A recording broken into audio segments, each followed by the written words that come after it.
Lawyers and police officers of Reddit, what is the dumbest reason you've seen someone get arrested? In the 1980s I was a detective in Cape Town. One day while driving in Woodstock we saw a group of people chasing a man, so we assisted. Turned out he was suspected of stealing from a passenger in a third-class train carriage. Those are very crowded with many passengers standing close together. In his pocket he had a pay envelope from a local fish packing place, containing no money, but a piece of carton in which was written, "Haha, lekker Jevon, Afrikaans for LOL caught you good." The people giving chase insisted that he had pickpocketed someone on the train and jumped out at Woodstock station.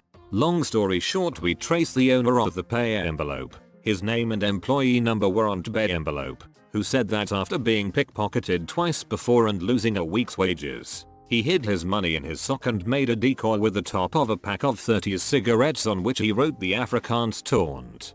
The culprit was convicted of theft of an envelope valued at 15 cents and ended up with a criminal record. Can't recall what the sentence was, unfortunately. I'd love to hear what reason for his conviction he told his fellow inmates. "I stole an envelope, littering, and creating a nuisance." Someone in my town crashed into a telephone pole and took out the power. The road was closed off while things were sorted out. One lady decided she couldn't take the long way home and crashed into the same telephone pole. She was arrested for drunk driving. Drunk on stupidity? There was no internet. What was she supposed to do? Not me, but when my husband was arrested. He was out on his boat fishing and forgot his life jacket in the truck. Game warden wrote him a ticket, told him he didn't have to appear in court, and to come to the courthouse on the date listed to pay the ticket. Cool, no big deal. The day came for my husband to pay the ticket. He was in the area for work, so he figured he would pop in, instead of driving back out there, about 45 minutes drive. He went in to pay the ticket, gave it to the girl so she could process it, and she said, "You can't pay this. There is a warrant out for your arrest." My husband was extremely confused and no one would say anything to him about what was going on. A 60-year-old sheriff came over and handcuffed him. While the sheriff was walking him across the road to the jail, he finally explained it to my husband. There was a warrant out because he failed to appear in court.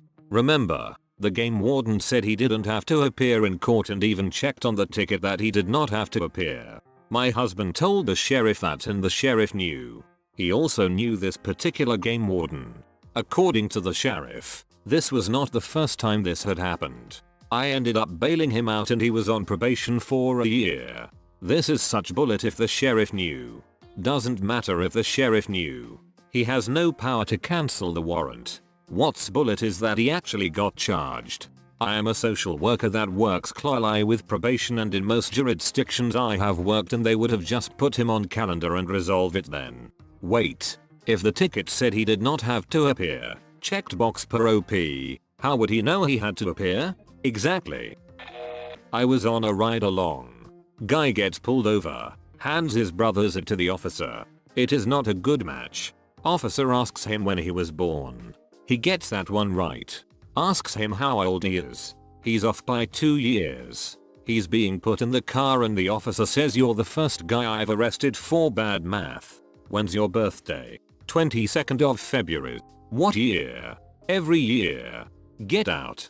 The greater good. Crusty jugglers. Not gonna lie, it'd take me a bit to remember how old I was. After 21 the years just kinda blend together since you don't have any more checkpoint birthdays until 30. Work for a smaller county. Last fall we got a group of people coming me down from a nearby city to rob a hemp farm, thinking it was weed growing along the highway. Several of the crack team of bandits were arrested and lodged. The kicker is it was explained explicitly how dumb it was, that you can't even get high of the stuff. But the very next weekend they came back down and tried to pull it off again. Only this time the farmer was home and ended up holding them all at gunpoint till we arrived. Man, I love me some farmer justice. I'm assuming he was sitting in a rocking chair on the side of the road in the dark holding a shotgun, and said something along the lines of, "What you boys up to on my land? I caught these 5 fools trying to rob me.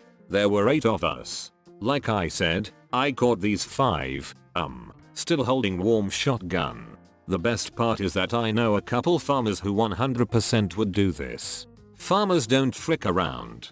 When you work 12+ hours a day doing hard labor, it tends to make for a pretty hardened individual.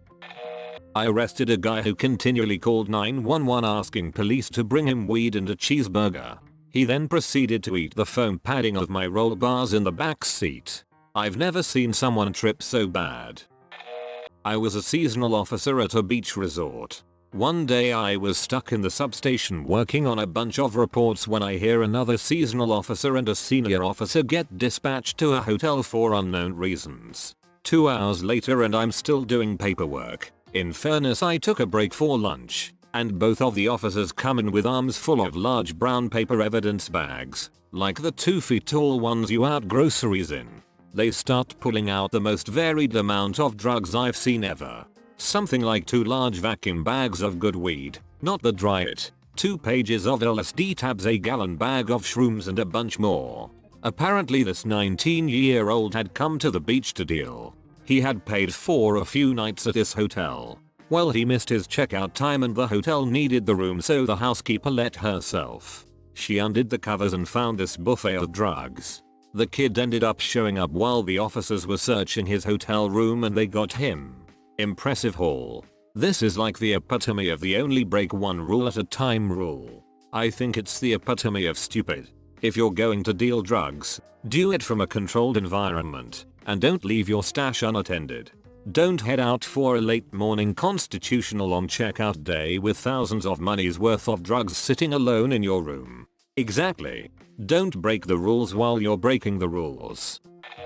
Not a cop or a lawyer, but I knew a guy in high school who got arrested for impersonating a police officer and pulling over a real-life off-duty cop who also happened to know him from high school and found him pretty easily because of that. I never understood why people do this. What is the purpose of pretending to be a cop?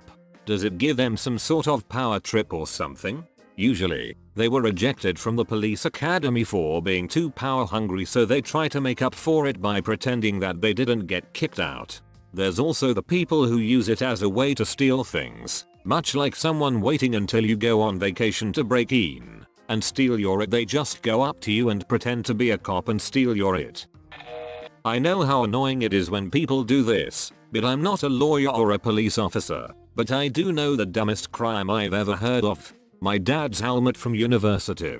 A young man, walking home from a night out, passed a bus depot and decided to take a bus for a spin, help people get home, etc.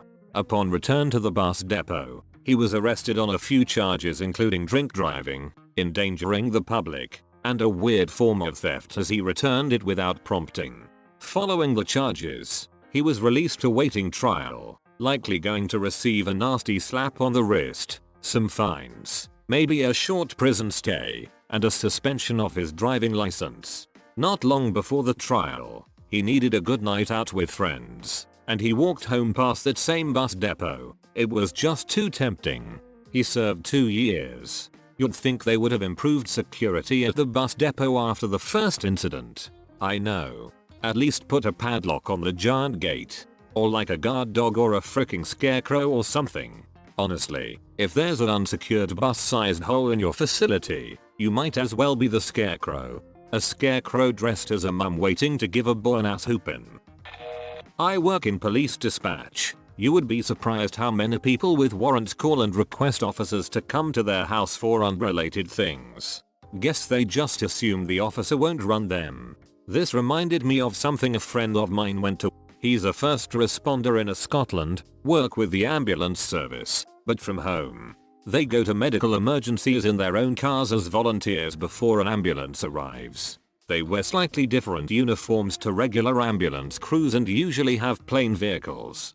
Anyway, he gets an alert for someone in cardiac arrest, a woman in a first floor flat. He leaves pretty near, so heads over. He knocks on the door and this woman who's supposedly in cardiac arrest leans out the window and starts screaming at him. Like properly screaming and swearing at him, telling him to frick off and die. What right does he have to come to her house? How dare he touch her door, etc. He basically says, look, I've had a call for someone in cardiac arrest. It might not be you. Is there anyone else in there? She replies saying maybe yeah, why don't you frick off? He basically replies saying well if you're not gonna let me in to help I'm gonna have to call the police. She replies saying I'll freaking call them myself. They can make you get the frick away from my house. He's basically like okay cool and waits for the police. A few minutes later the police turn up. Still no ambulance there. Yay rural areas. With this she agrees to open the door, but only to allow the police in to check if there's anyone else inside who's probably dead at this point anyway. The police go in, and a few minutes later she gets brought out in handcuffs. Turns out she was wanted for like 10 different things and had been hiding from the police for a little while, but was so high and so angry that she had forgotten this and accidentally called the police on herself. Turns out there was nobody in cardiac arrest. She had basically made a hoax call. I don't know why she did this or what she hoped to gain, but from what he's said it's quite common. I saw on the news in England a woman has been arrested for something like 200 hoax calls to 999 after she bought several SD cards to get around them blocking her number. Apparently these 200 phone calls were all over the Christmas holidays. SIM cards. You really tripped me out for a second when you said someone shooting theirself in the foot in context with arrests. LOL. Had to take a double read.